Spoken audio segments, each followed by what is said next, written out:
ಜೈ ಬೋಲೋ ಭಾರತ್ ಮಾತಾ ಕಿ ಜೈ. ಏನು ಈ ದಿನ ನಾವು ಈ ವಲಯ ಅರಣ್ಯಾಧಿಕಾರಿ ಕಚೇರಿಗೆ ಮಧ್ಯಾಹ್ನ ಬಂದಿದ್ವಿ. ಅವ್ರು ಯಾರು ಇರಲಿಲ್ಲ. ಮತ್ತೆ ಫೋನ್ ಮಾಡಿದ್ರು, ಫೋನ್ ತೆಗಿಲಿಲ್ಲ. ಅವರು ಎತ್ತಿ ಪಕ್ಕಕ್ಕೆ ಇಡ್ತಾ ಇದ್ರು. ನಮ್ಮ ಸತೀಶ್ ಅವ್ರ ಫೋನಲ್ಲಿ ಮಾಡಿದ್ವಿ. ವಿಷಯ ಏನಂತಂದರೆ, ಇವರು ಕೃಷ್ಣಮೂರ್ತಿ ಅಂತ ನಮ್ಮ ನಂಗ್ಲಿ ಪಕ್ಕದ ಪೆದ್ದೂರು ಗ್ರಾಮದವರು.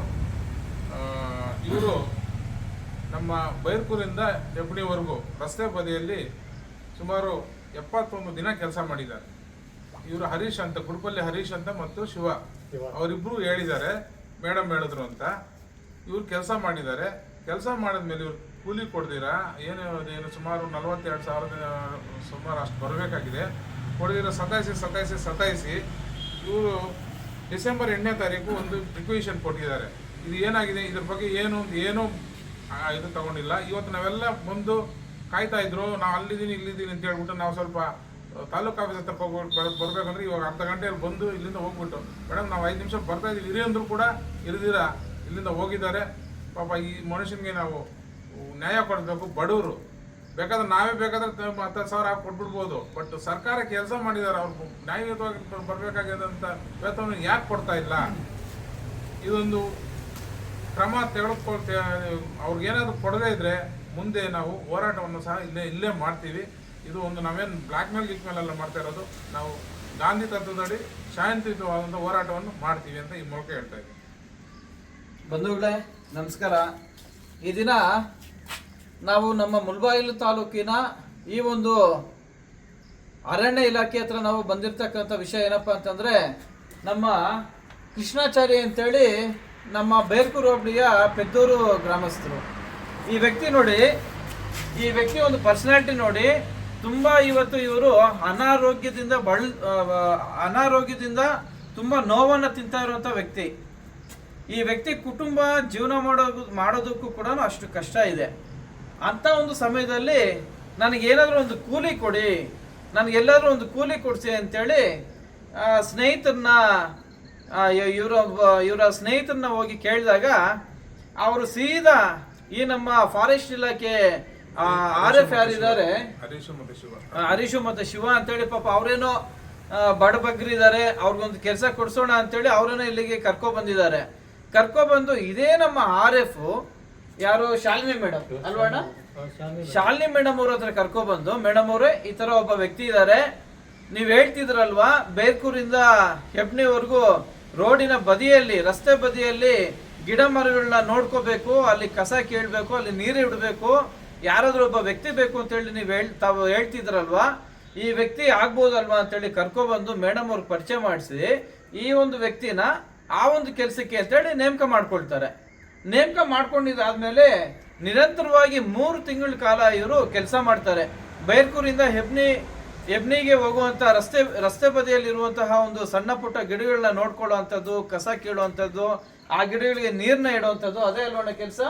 ಈ ಒಂದು ಕೆಲಸನ 3 ತಿಂಗಳು ಮಾಡ್ತಾರೆ. 3 ತಿಂಗಳು ಮಾಡಿದಾದ್ಮೇಲೆ ಮತ್ತೆ ಯಾಕಣ್ಣ ಕೆಲಸ ಬಿಟ್ಟಿದ್ದು?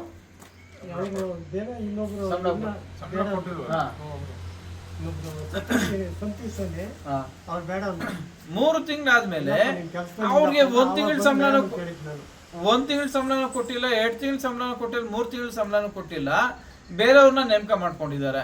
ಈ ವ್ಯಕ್ತಿ ನನಗೆ ಹಾಸ್ಪಿಟಲ್ ನಾನು ಮೆಡಿಸಿನ್ ತಗೊಳ್ಳೋದಕ್ಕೂ ನನ್ನ ಹತ್ರ ಕಷ್ಟ ಕಾಲ ಇದೆ, ನನಗೆ ಮೆಡಿಸಿನ್ ತಗೊಳ್ಳೋದಕ್ಕೂ ದುಡ್ಡಿಲ್ಲ, ದಯವಿಟ್ಟು ನಾನು ಕಷ್ಟಪಟ್ಟಿರುವಂಥ 3 ತಿಂಗಳ ಸಂಬಳನ ಕೊಡಿ ಅಂತೇಳಿ ಈ ಒಂದು ಕಚೇರಿ ಹತ್ರ ನಿರಂತರವಾಗಿ ತಿರುಗಾಡ್ತಿದ್ದಾರೆ. ನಮ್ಮ ಈ ತಾಲೂಕಿನ MLA ಸನ್ಮಾನ್ಯ MLA ಆಗಿರ್ತಕ್ಕಂಥ ನಮ್ಮ ಸಮೃದ್ಧಿ ಮಂಜು ಸರ್ ಅವ್ರ ಹತ್ರ ಕೂಡ ನಾವು ಹೋಗಿ ರಿಕ್ವೆಸ್ಟ್ ಮಾಡಿದ್ದಾರೆ. ಅವ್ರು ಕೂಡ ನ್ಯಾಯ ಮಾಡ್ಕೊಡ್ತೀನಿ ಅಂತ ಹೇಳಿದ್ದಾರೆ. ತಹಸೀಲ್ದಾರ್ ಹತ್ರ ಹೋಗಿದ್ರ, ಇನ್ಯಾರ ಹತ್ರ ಹೋಗಿದ್ರು? ಇಷ್ಟೆಲ್ಲಾನು ಇವ್ರು ಹೋಗಿದ್ರು ಸಹ ಇವತ್ತಿಗೂ ನ್ಯಾಯ ಸಿಕ್ಕಿಲ್ಲ ಈ ಒಬ್ಬ ವ್ಯಕ್ತಿಗೆ. ಇವತ್ತು ಅವ್ರ ಕುಟುಂಬ ಯಾವ ರೀತಿಯಲ್ಲಿ ನೋವು ತಿಂತಾ ಇದೆ ಅಂತಂದ್ರೆ, ಇವತ್ತು ಒಂದೊತ್ತು ಊಟಕ್ಕೆ ಕೂಡ ಅವ್ರಿಗೆ ಕಷ್ಟ ಆಗಿದೆ. ಆ ವ್ಯಕ್ತಿ ಅನಾರೋಗ್ಯದಿಂದ ಇದ್ದಾರೆ, ಆ ವ್ಯಕ್ತಿ ದುಡಿಯೋದಕ್ಕಾಗಲ್ಲ, ಆ ಒಂದು ಪರಿಸ್ಥಿತಿಯಲ್ಲಿದ್ದಾರೆ. ಅದನ್ನ ನಮ್ಮ ಹತ್ರ ಬಂದು ಹೇಳ್ಕೊಂಡಾಗ ನಾವು ಇವತ್ತು ಮಧ್ಯಾಹ್ನ ಬಂದ್ವಿ, ಇಲ್ಲಿ ಕಚೇರಿ ಹತ್ರ ಬಂದ್ವಿ. ಕಚೇರಿ ಹತ್ರ ಬಂದಾಗ ಇಲ್ಲೊಂದು 2 ಮಹಿಳೆಯರು ಇದ್ರು, ಕೂತಿದ್ರು. ಅವ್ರು ಕೇಳಿದ್ದಕ್ಕೆ ನಾವು ಬಂದಿದ್ದು ಸಂಜೆ 3:30ಗೆ, ನಾವು ಕೇಳಿದಾಗ 1 ಗಂಟೆ ಊಟಕ್ಕೆ ಹೋಗಿದ್ದಾರೆ, ಇನ್ನೂ ಬಂದಿಲ್ಲ ಅಂತಂದ್ರು. ಸರಿ ಆಯ್ತು ಅಂತೇಳಿ ಸುಮಾರು ಹೊತ್ತು ನಾವು ಇಲ್ಲಿ ರೋಡಲ್ಲೇ ನಾವು ಕಾದು ಕೂತಿದ್ವಿ. ಅದಾದ್ಮೇಲೆ ಮತ್ತೆ ನಾನು ಫೋನ್ ಮಾಡಿದಾಗ ಬರ್ತೀನಿ, ನಾನು ಕಚೇರಿ ಹತ್ರ ಬಂದು ಕಾಲ್ ಮಾಡ್ತೀನಿ ನಿಮ್ಗೆ ಅಂತ ಅಂದವರು ಸಂಜೆ 4 ಆಯ್ತು, 5 ಆಯ್ತು, 6 ಆಯ್ತು, ಕಾಲು ಇಲ್ಲ, ಮೆಸೇಜು ಇಲ್ಲ. ನಾನು ಕಾಲ್ ಮಾಡಿದ್ರೆ ಅಟೆಂಡ್ ಮಾಡ್ತಾರೆ, ಪಕ್ಕದಲ್ಲಿ ಇಡ್ತಾರೆ, ಅಟೆಂಡ್ ಮಾಡ್ತಾರೆ, ಪಕ್ಕದಲ್ಲಿ ಇಡ್ತಾರೆ. ನನ್ನ ಹತ್ರ ರೆಕಾರ್ಡ್ ಇದೆ, ಅವ್ರು ರಿಸೀವ್ ಮಾಡಿ ಮಾತಾಡ್ದಿರ ಇರೋದು. ನಾನು ಹೇಳ್ತಾ ಇದ್ದೀನಿ, ಒಂದು ಹಲೋ ಅನ್ನಿ, ಇಲ್ಲಾಂದ್ರೆ ನೆಟ್ವರ್ಕ್ ಇಲ್ಲ ಅಂತೇಳಿ ನೀವು ಈ ಥರ ರಿಸೀವ್ ಮಾಡಿ ಸೈಲೆಂಟ್ ಆಗಿ ನೀವು ಪಕ್ಕದಲ್ಲಿಟ್ಟರೆ ನಾವು ಯಾವ ರೀತಿಯಲ್ಲಿ ನಾವು ಅರ್ಥ ಮಾಡ್ಕೋಬೇಕು ಅಂತೇಳಿ ನಾನು ಹೇಳಿದ್ದೀನಿ, ರೆಕಾರ್ಡು ಇದೆ ಅದು. ಈಗ ನಾನು ಬೇರೆ ನಂಬರಿಂದ ನಾನು ಕಾಲ್ ಮಾಡಿದ್ರೆ 5 ನಿಮಿಷ ಮೇಡಮ್ ಬರ್ತಾ ಇದ್ದೀನಿ ಅಂದ್ರೆ, ಇಲ್ಲ ನಾವು ಹೋಗ್ತಾ ಇದೀವಿ ಸೋಮವಾರ ಬನ್ನಿ ಅಂತ ಹೇಳಿ ಹೊಟ್ಟೋದ್ರು. ಗೇಟ್ ಹತ್ರ ಅಡ್ಡ ಬಂದಿದ್ದಾರೆ. ಗೇಟ್ ಹತ್ರ ಮೇಡಮ್ ನಾವು ಇಲ್ಲೇ ಇದೀವಿ ಬನ್ನಿ, 1-2 ನಿಮಿಷ ಬಂದು ಹೋಗಿ ಅಂತಂದ್ರೆ, ಇಲ್ಲ ಸೋಮವಾರ ಬನ್ನಿ ಅಂತ ಹೋದ್ರು. ಮೇಡಮ್ ನೋಡಿ, ಈ ರೀತಿಯಲ್ಲಿ ನೀವು ನಡ್ಕೊಡ್ತಾ ಇರೋದು ಸರಿ ಇಲ್ಲ, 2 ನಿಮಿಷ ಬಂದು ಹೋಗಿ ಮೇಡಮ್. ಆ ವ್ಯಕ್ತಿ 3 ತಿಂಗಳಿಂದ ಪರದಾಡ್ತಾ ಇದ್ದಾರೆ ಅಂತಂದ್ರೆ, ಇಲ್ಲ ರೀ ನಾವು ಬರಲ್ಲ ಸೋಮವಾರ ಬನ್ನಿ ಅಂತಂದ್ರು. ಸರಿ ಮೇಡಮ್ ಆಯ್ತು, ನಾವು ಲೈವ್ ಬಿಡ್ತೀವಿ ಅಂತಂದ್ರೆ, ಬಿಡ್ರಿ ನಾನು ಕೂಡ ರೆಕಾರ್ಡ್ ಮಾಡ್ಕೊಳ್ತಾ ಇದ್ದೀನಿ, ಬ್ಲಾಕ್ ಮೇಲ್ ಮಾಡ್ತೀರ ನನ್ನ ಅಂತಂತಾರೆ. ಒಬ್ಬ ವ್ಯಕ್ತಿ 3 ತಿಂಗಳು ಕಷ್ಟಪಟ್ಟಿರುವಂತ ದುಡಿಮೆ ಬೆವರು ಸುರಿಸಿರುವಂತ ವ್ಯಕ್ತಿನ ದುಡ್ಡು ಕೇಳೋದು ಬ್ಲಾಕ್ ಮೇಲ? ಈ ಕೂಡಲೇ ಈ ನಮ್ಮ ಅರಣ್ಯ ಇಲಾಖೆ RF ಯಾರಿದ್ದಾರೆ ಶಾಲಿನಿ ಮೇಡಮ್ ಅವರು, ಇವ್ರ ಮೇಲೆ ಕಾನೂನು ರೀತಿಯಲ್ಲಿ ಕ್ರಮ ತೆಗೆದುಕೊಳ್ಬೇಕು. ಆ ಒಂದು ಬಡಪಾಯಿಗೆ, ಆ ಒಂದು ಬಡ ವ್ಯಕ್ತಿಗೆ ಈ ಕೂಡಲೇ ನ್ಯಾಯ ಕೊಡಿಸ್ಬೇಕು ಅಂತೇಳಿ ಈ ಸಂದರ್ಭದಲ್ಲಿ ನಾವು ಕೇಳ್ತಾ ಇದೀವಿ. ಇಲ್ಲ ಅಂತಂದ್ರೆ ನಾಳೆನೆ ಇಲ್ಲಿ ಬಂದು ನಾವು ಉಗ್ರವಾದ ಹೋರಾಟನ ಶುರು ಮಾಡ್ತೀವಿ. ಬಾಣ ಇವ್ನು ತೋಡಿ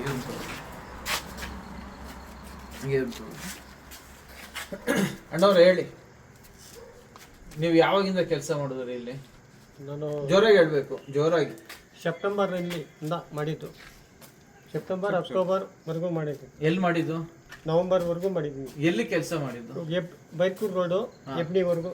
ಎಬ್ನಿ ಅಂದ್ರೆ ಅಲ್ಲಿ ಮಧ್ಯದಲ್ಲಿ ಎಬ್ನಿವರೆಗೂ ಮಾಡಿದ್ದೀನಿ. ಏನ್ ಮಾಡ್ತಾ ಇದ್ರಿ? ಗಿಡಗಳೆಲ್ಲ ಕೀಳುವುದು, ಅದೆಲ್ಲ ಸ್ವಚ್ಛತೆ ಮಾಡೋದು, ಅದೆಲ್ಲ ಮಾಡಿದ್ದೀನಿ.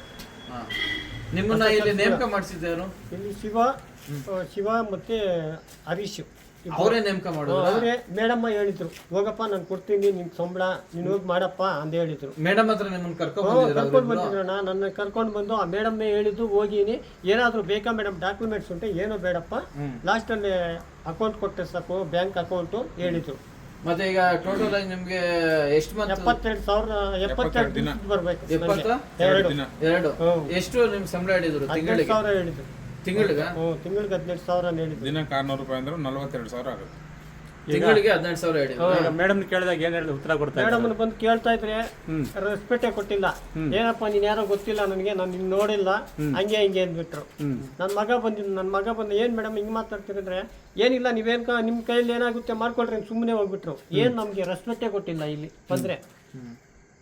ಈಗ ನಿಮ್ಮ ಜೀವನ ಹೇಗ್ ನಡೀತಾ ಇದೆ? ಏನ್ ಕೆಲಸ ಮಾಡ್ತಿದ್ದೀರಾ ನೀವು? ನಾವು ಕೆಲ್ಸಕ್ಕೆ ಯಾವ್ದು ಹೋಗ್ತಾ ಇಲ್ಲ, ಇವಾಗ ಊರಲ್ಲೇ ಈ ಮನೆಯಲ್ಲೇ ಇದೀನಿ. ಇವಾಗ ನಿಮ್ಮ ಆರೋಗ್ಯ ತೊಂದರೆ ಸಮಸ್ಯೆ ಅಂದ್ರೆ ಏನು? ತೊಂದರೆ ಐತೆ, ಇದು ಆಗ್ಬೇಕು. ಸರಿ ಬಿಡು, ನಾಳೆ ಬರೋಣ, ನ್ಯಾಯ ಸಿಗತ್ತೆ, ನೋಡೋಣ. ಜನ ಎಲ್ಲ ನಮ್ಮ ಪರವಾಗಿ ಇದ್ದಾರ. ಸಾಕು ಬಿಡಿ.